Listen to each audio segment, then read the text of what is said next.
Você esteve ou conhece alguém com problemas com o chefe? Problemas com relacionamento gerencial, de liderança, de gestão de pessoas, com o coordenador, com o supervisor, com o seu chefe? Imagina adoecer por conta de uma pessoa. Imagina você não dormir por conta de uma pessoa. Como resolver uma situação dessa uma vez que a gente convive com ele e não sabe o que fazer? Ou com ela, porque também tem essa. Quer entender melhor? Então, fica aqui. É comum essas relações esquentadas, apimentadas, acaloradas, tóxicas entre líderes e liderados. Aliás, duas coisas pontuais. Tem muito problema, é chefe. E a outra muito comum, essa palavra é uma situação muito comum viver problema nas empresas.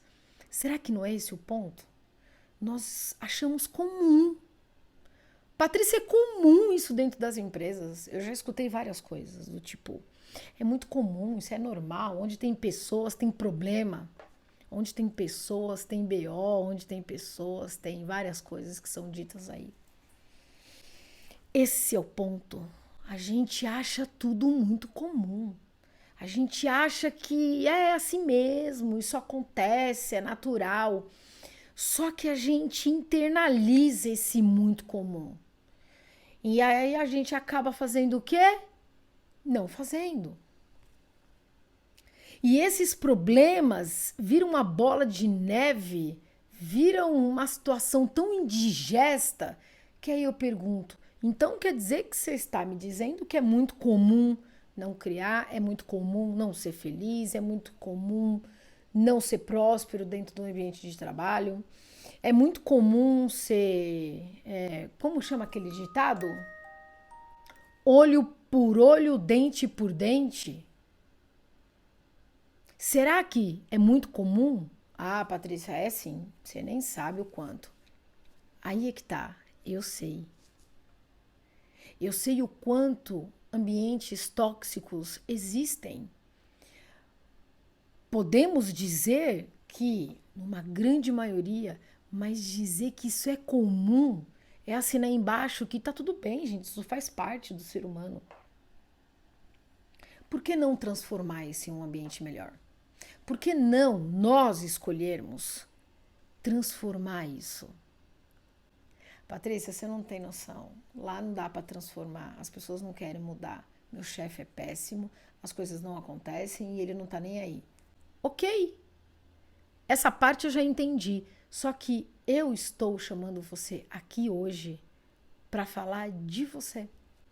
Eu não quero falar do seu chefe, eu quero falar de você. Eu quero saber como você está lidando com isso, porque hoje eu quero ensinar você a lidar melhor com isso. Patrícia, você está dizendo para mim que você me ensinar a lidar é me ensinar a ficar e a suportar? Ensinar a lidar com essas situações requer um método simples que até o final desse vídeo você vai entender. Mas antes eu gostaria de te pedir. Você já curtiu esse vídeo? Afinal de contas, ele tem um tema interessante, um tema que vai te ajudar, um tema que vai, alavancar os seus resultados. Já curtiu? Já compartilhou para trazer mais pessoas para poder ver e a gente poder tirar esse comum, transformando ele numa situação muito melhor? Então, muito bem. Então, ótimo. Funciona assim. Porque eu falo para você que quero falar com você, de você e não do seu chefe.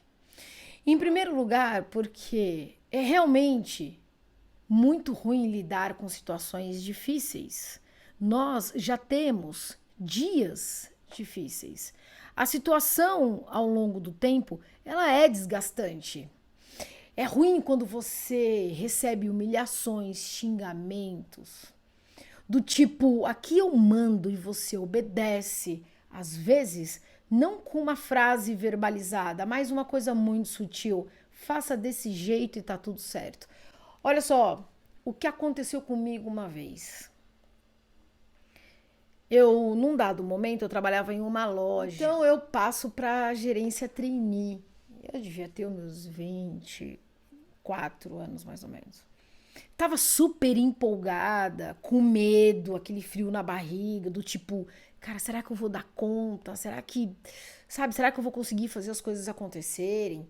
E olha só que aconteceu duas situações extremamente chatas, desagradáveis.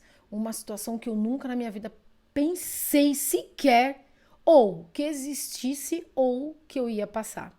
Eu estava um dia andando na loja e a loja em que eu trabalhava, ela tinha 3 andares.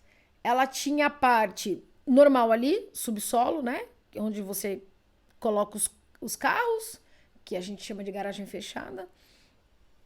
Em cima era a loja. E no terceiro andar ficavam uns estoques, assim, mas também os clientes transitavam por ali. E nesse dia, a loja estava muito, muito, muito vazia, não tinha quase ninguém.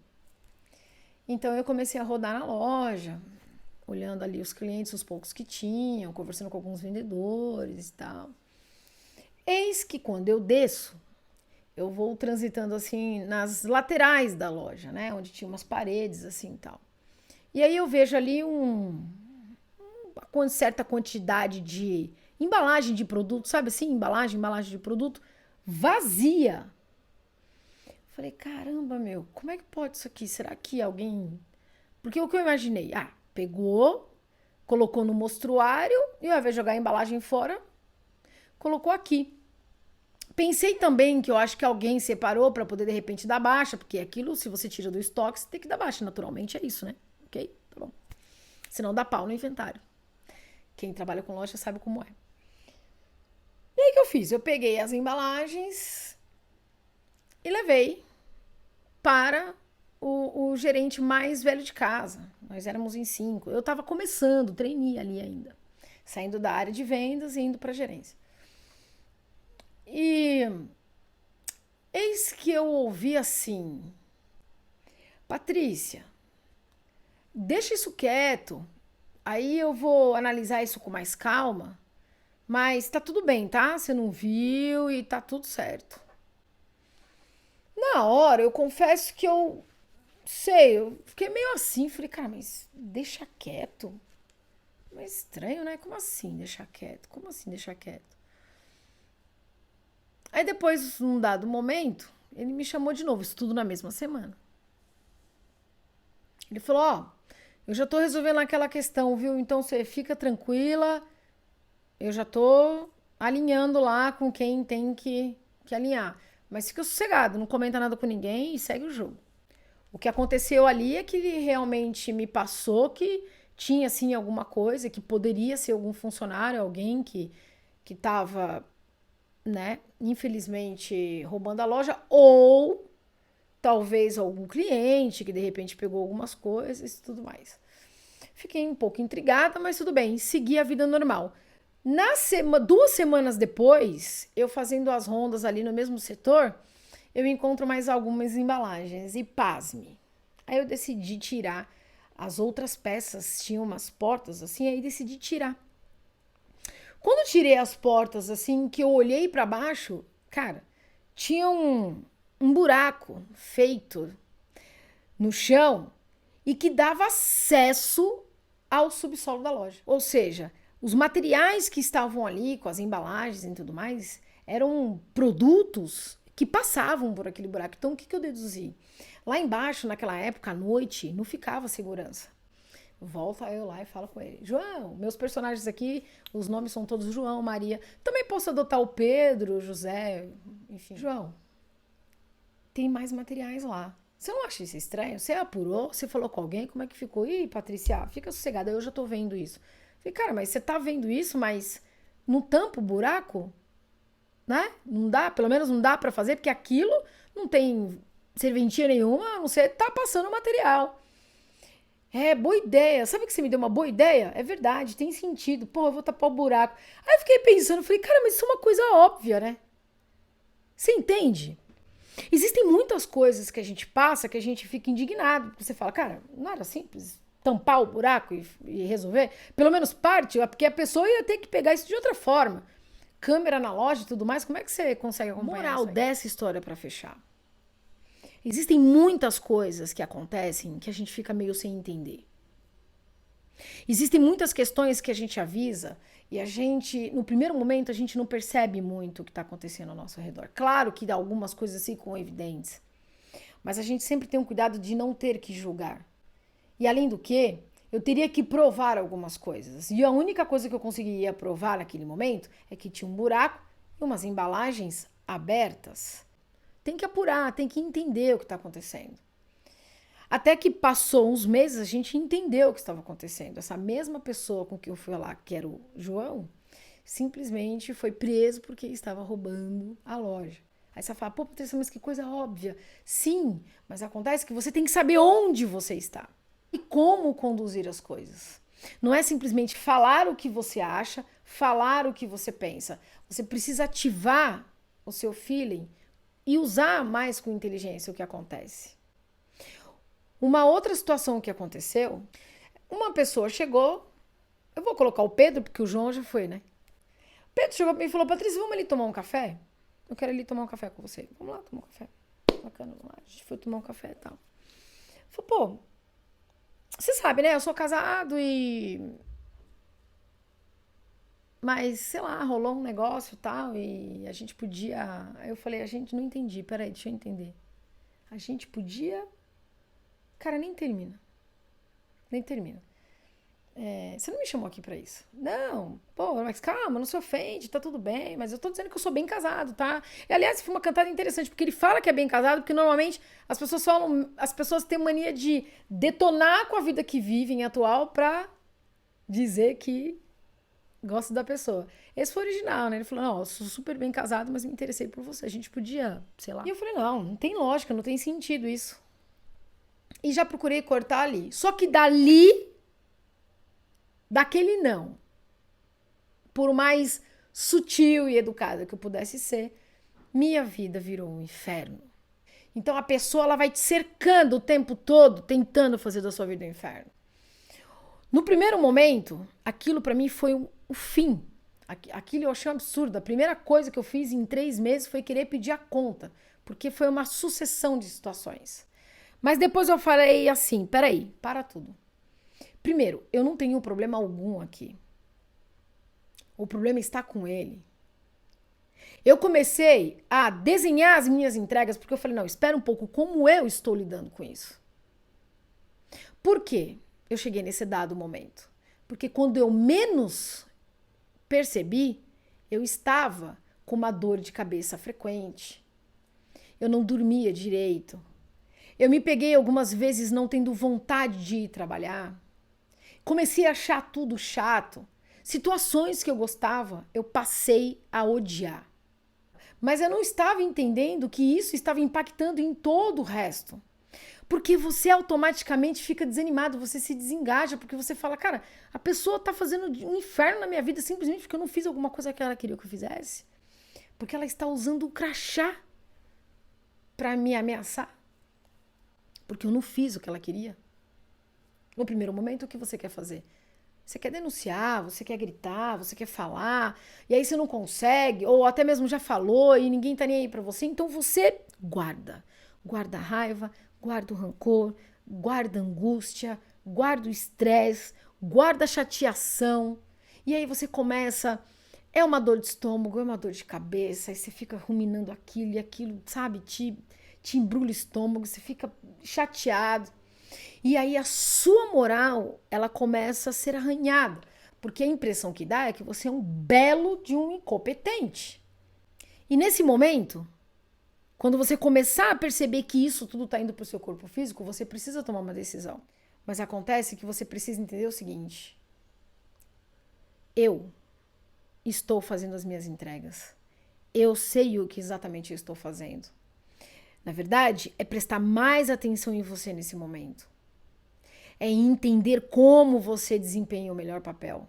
O que eu comecei a fazer foi desempenhar cada vez mais e melhor o meu papel. Se eu tinha que entregar 100 e eu pudesse fazer uns 110, 120, eu fazia. É você não abaixar os olhos. É você ter certeza de quem você é.